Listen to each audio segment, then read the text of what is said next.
नमस्कार, ज्योतिष परिपूर्ण किचनमध्ये आपलं खूप खूप स्वागत आहे. आज आपण चाटसाठी लागणारी तिखट चटणी म्हणजेच पुदिना चटणी आणि आंबट गोड अशी चिंचेची चटणी कशी बनवायची ते पाहणार आहोत. जनरली चाटमध्ये या दोन चटण्या खूप महत्त्वाच्या ठरतात. भेळ, पाणीपुरी, शेवपुरी, ढोकळा, रगडा पॅटीस किंवा वडा असे कोणतेही प्रकार असले तरी आपल्याला या दोन्ही चटण्यांचा उपयोग हा करावा लागतो. तर या चटण्या अगदी साध्या पद्धतीने झटपट बनवता येतात आणि आपण या चटण्या स्टोअर करूनसुद्धा फ्रीजमध्ये ठेवू शकतो. तर चला आपण पहिल्यांदा पुदिना चटणी कशी बनवायची ते पाहूया. तर यासाठी या ठिकाणी पुदिन्याची पानं त्याचबरोबर कोथिंबीर दोन्ही समप्रमाणात घेतलेलं आहे आणि आपल्याला आलं, हिरवी मिरची आणि त्यासोबत थोड्याशा लसणाचे पाकळ्या लागणार आहेत आणि त्यासोबत आपल्याला लिंबूसुद्धा लागणार आहे. आता आपल्याला मसाल्यांमध्ये या ठिकाणी साधं मीठ घेतलेलं आहे आणि त्याच सोबतीला आपण साखरही घेतलेली आहे.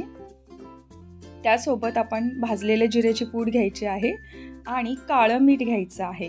तर काळं मीठ हे कोणत्याही जनरल स्टोअरमध्ये तुम्हाला मिळून जाईल, अगदी सहज मिळतं. आणि जरी ते असे पावडर स्वरूपात नाही मिळालं तरी तुम्हाला खड्याच्या स्वरूपात मिळू शकतं. अशा प्रकारचा ब्लॅक सॉल्टचा खडा असतो आणि तो तुम्ही बारीक करून मिक्सरवरती बारीक करून अशा प्रकारचं मीठ तयार करू शकता. यामुळेच आपल्या चाटला खूप सुंदर अशी टेस्ट येते. तर हे मीठ खूप महत्त्वाचं आहे. तर या सर्व साहित्याचं प्रमाण तुम्हाला डिस्क्रिप्शनमध्ये मिळून जाईल. आता पहिल्यांदा आपण पुदिन्याची पानं मिक्सरच्या भांड्यामध्ये घ्यायची आहेत. त्याचबरोबर आपण यामध्ये कोथिंबीर घालायची आहे.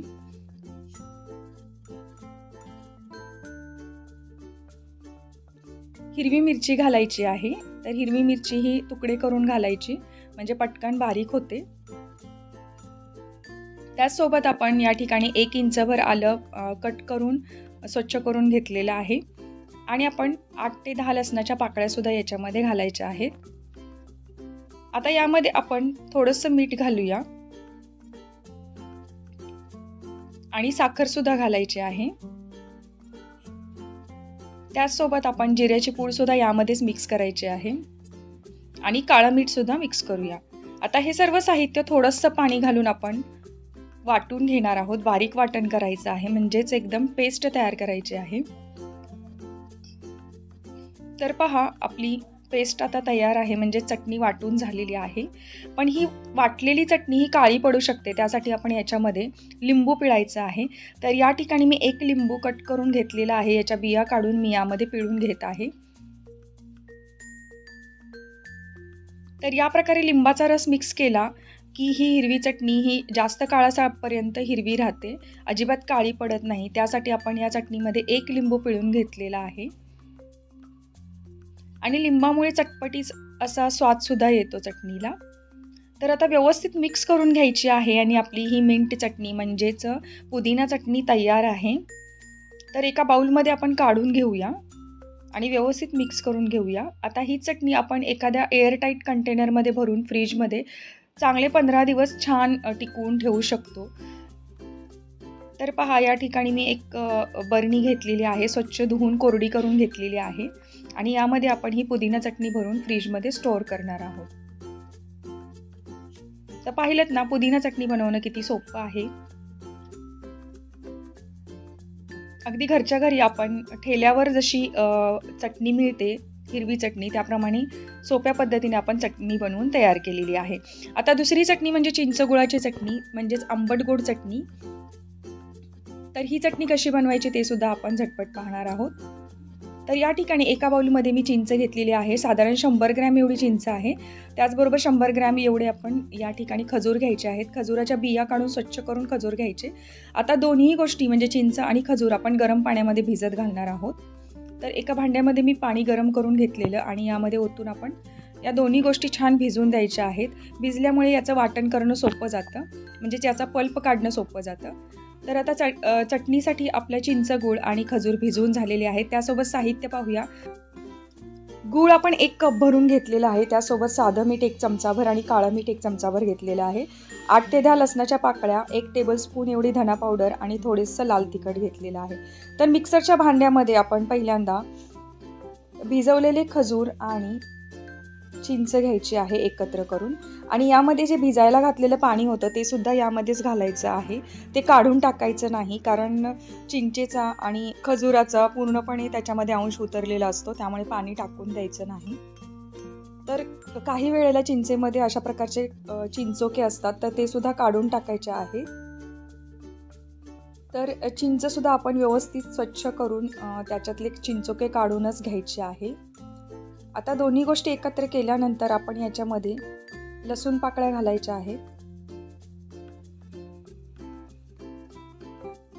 आणि आपण धना पावडर सुद्धा यामध्ये घालूया. आता आपण हे छान वाटून घ्यायचं आहे. तर पहा आपला पल्प तयार आहे, म्हणजेच चिंचेचं आणि खजुराचा पल्प हा व्यवस्थित आपला ग्राइंड करून झाला आहे. आपण याला गाळून घेऊया, कारण चिंचेमध्ये रेषा असतात की ज्या चटणीमध्ये आल्यानंतर बरोबर वाटत नाही. तर या सर्व चिंचेच्या काड्या काढून टाकण्यासाठीच या पल्पमध्ये थोडंसं पाणी घालायचं आहे आणि चाळणीवरती घेऊन व्यवस्थित याला गाळून घ्यायचं आहे.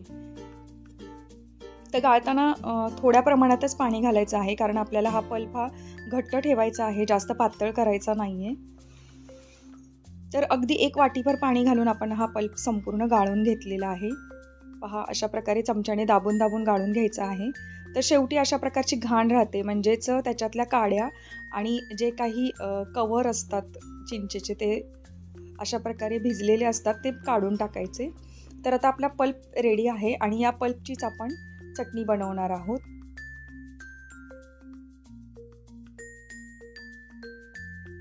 तर एका कढईमध्ये आपण हा पल्प काढून घ्यायचा आहे.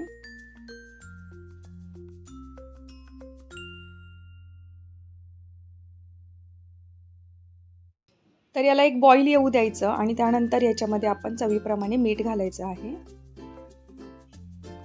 हे साधं मीठ घातलेलं आहे.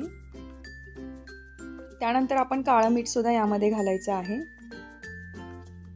तर गूळ घालूया. गुळानंतर काळं मीठ घालूया आणि त्यासोबत आपल्याला लाल चटणी पावडर सुद्धा यामध्ये घालायची आहे.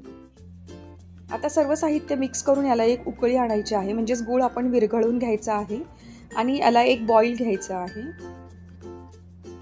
तर अशा प्रकारे आपण आंबट गोड चटणी शिजवून घेत आहोत. शिजवल्यामुळे ही जास्त काळ चांगली टिकते आणि त्यासोबत याची चवसुद्धा छान लागते. तर 1-2-3 मिनिटासाठी आपण ही पूर्ण चटणी शिजवून घेऊया. शिजवल्यानंतर याचा रंग पहा किती सुंदर आलेला आहे आणि याला एक शाईन आलेला आहे. तर आता अशा प्रकारे आपण 2 चमचे याच्यामध्ये साधी साखर घालायची आहे. साखर घातल्यामुळे चिंचेचा आंबटपणा बॅलन्स होतो. साखर ऑप्शनल आहे, पण घातली तर खूपच छान टेस्ट येते. आता चवीसाठी थोडासा हिंग घालूया. हिंग घातल्यामुळे आपल्या चटणीला छान टेस्ट येते. आता हिंग सुद्धा मिक्स करून परत याला एक उकळी घ्यायची आहे.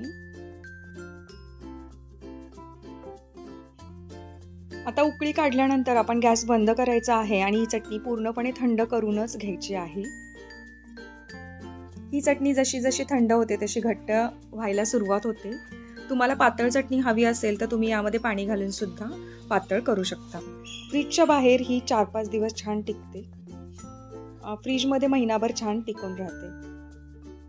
तर पहा आपली आंबट गोड चवीची अशी चिंचगुळाची चटणी तयार आहे आणि आपण एका बाउलमध्ये काढून सर्व केलेली आहे.